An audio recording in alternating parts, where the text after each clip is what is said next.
नमस्कार, मैं हूं राजमोहन तिवारी और आप जुड़ चुके हैं लाइव बिहार के साथ। तो जैसा कि इसके पहले वाली खबर में हमने आपको बताया था कि बिहार सरकार में मंत्री और वीआईपी पार्टी के मुखिया मुकेश सहनी अचानक से जीतन राम मांझी के घर पहुंच गए, मीडिया से बात किए बिना आवास के अंदर चले गए और चर्चाएं काफी तेज हो गई कि आखिरकार जीतन राम मांझी और मुकेश सहनी किस विषय पर इतनी अहम बैठक करने जा रहे हैं। कई प्रकार की खबरें थी।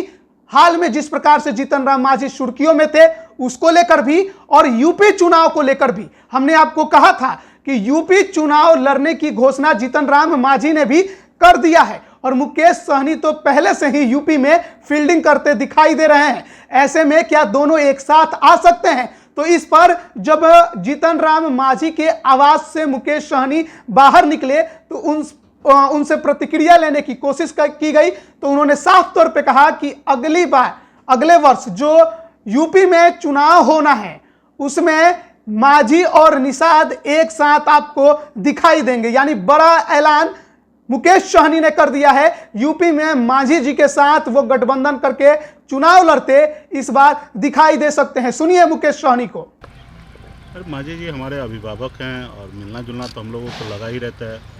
एनडीए के सहयोगी दल हैं तो इस नाते राय विचार लेते रहते हैं। उनका एक बड़ा अनुभव है भारतीय राजनीति का, तो हम लोग अभी नए सिरे से राजनीति में आए तो उनसे बहुत कुछ सीखते हैं, समझते हैं। तो उसके लिए मिलना जुलना हम लोगों का आपस में चल रहा है। और यूपी उत्तर प्रदेश आपको पता है चुनाव है अगले साल, तो उस पर भी हम लोग काम कर रहे हैं। तो हम लोग चाहेंगे कि उत्तर प्रदेश में जैसे हम लोग बिहार में मांझी जी हम लोग के साथ है तो ऐसे उत्तर प्रदेश में भी मांझी जी के साथ हम लोग रहें। इधर मल्ला और इधर मांझी जी और चुनाव लड़े।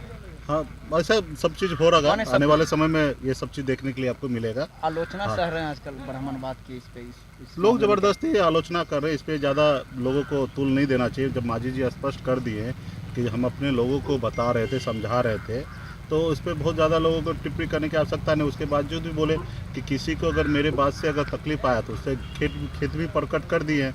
तो मुझे लगता है कि इस पर अभी बहुत ज़्यादा तूल देने की आवश्यकता नहीं। लोगों को, बहुत सारे लोगों को समझने की आवश्यकता है कि हम लोगों ने क्या किया। ठीक है, तो उसको ध्यान में रख के अगर सोचेंगे तो हम लोग तो कुछ नहीं कर रहे हैं। मांझी जी तो कुछ नहीं बोले, अपने लोगों को समझा रहे हैं। तो जाहिर सी बात है नीचे के तबके के लोग हैं, पिछड़ा अति पिछड़ा दलित ऐसे लोग हैं, जब तक आपस में जागरूकता नहीं लाएंगे, समझेंगे नहीं, अम्बेडकर जी को नहीं समझेंगे, उनका सपना को नहीं समझेंगे तो फिर कैसे आगे बढ़ेंगे। तो हम लोग तो हर मंच से लोग अपने लोगों को समझाने का कोशिश करते हैं और समझाते हैं। और हमारे लोग जैसे जो भाषा समझते हैं उस भाषा से समझाते हैं। अब मांझी जी तो ये किए कि हम अपने लोगों को समझाएं। खैर नहीं बोलना चाहिए ऐसे शब्द को जिससे लोगों को तकलीफ हो, लेकिन अब जो आदमी है कभी कभी जुबान पे से टंग स्लिप हो जाता है, तो उसमें बहुत ज़्यादा लोगों को नहीं बोलना, सोचने का आवश्यकता। लेकिन उन्होंने तो कल गया में मुकेश सर ने उन्होंने कहा ना कि जो लोग दक्षिणा नहीं लेते, जो लोग दक्षिणा मांगते हैं, खाते नहीं हैं, दक्षिणा लेते हैं, हाँ। उनको तो मैं अपशब्द अभी भी बोलूँगा।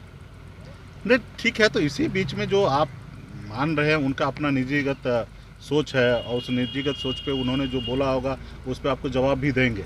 तो अभी सबका अपना अपना व्यक्तिगत सोच होता है। सब लोग अपने अपने अलग अलग जाति धर्म के लोग हैं, सब लोग अलग अलग मानते, कोई राम को मानते, कोई रहीम को मानते। हम लोग एक क्लब को मानने वाले लोग हैं, जुब्बा सैनी को, फूलन देवी को मानने वाले लोग हैं। अभी कुछ लोगों को फूलन देवी पसंद नहीं है, तो ये सब तो संसार में चलते रहेगा। ठीक है, तो अब किसी को अच्छा लगेगा, बुरा लगेगा। अभी हमारे फेसबुक डीपी पे फूलन देवी जी का फोटो है, तो कुछ लोगों को अच्छा नहीं लगता, वो बोलते हैं आप जैसे नेता को नहीं रखना चाहिए फोटो। अभी मुझे पसंद है, मैं रखा हूँ। तो बहुत सारी चीज़ें होता है, सिक्का का दो पहलू है। और मान लीजिए तो अच्छा है, नहीं मानिएगा तो फिर वो अच्छा नहीं है। एक अंतिम सवाल, अजय निषाद हैं भाजपा बीजेपी के सांसद, उन्होंने कहा कि यूपी में अगर जाना है तो योगी मुकेश सहनी को कहना पड़ेगा। हमें कुछ किसी को कहने की आवश्यकता नहीं है।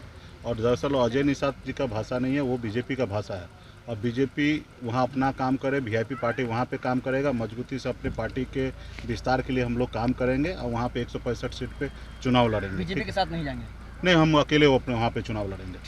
तो मुकेश सहनी को आप सुन रहे थे, जिन्होंने साफ तौर पे यह कह दिया है कि यूपी चुनाव 2022 में मुकेश सहनी और जीतन राम मांझी एक साथ नजर आएंगे। इसके अलावा उन्होंने जीतन राम मांझी के उस ब्राह्मण वाले अपशब्द मामले पर भी बयान दिया और कहा कि जीतन राम मांझी ने बहुत पहले ही ये कह दिया है, स्पष्टीकरण दे दिया है कि वो उन्होंने शब्द अपने लोगों के लिए इस्तेमाल किया था। हालांकि उन्होंने यह भी कहा कि अन्य जो भी बातें उन्होंने कही है इस पर मांझी जी को ही स्पष्टीकरण देना है, हालांकि इसे बड़ा मुद्दा बनाने की जरूरत नहीं है। तो यूपी में मुकेश सहनी और मांझी एक साथ नजर आएंगे, बीजेपी के खिलाफ चुनाव लड़ते दिखाई देंगे। बिहार में बीजेपी के साथ हैं, लेकिन यूपी में बीजेपी के खिलाफ खूंटा गाड़ते मुकेश सहनी और जीतन राम मांझी आपको 2022 में नजर आएंगे। और अब देखना होगा कि बिहार में उसका क्या असर पड़ता है, क्या बिहार सरकार पर भी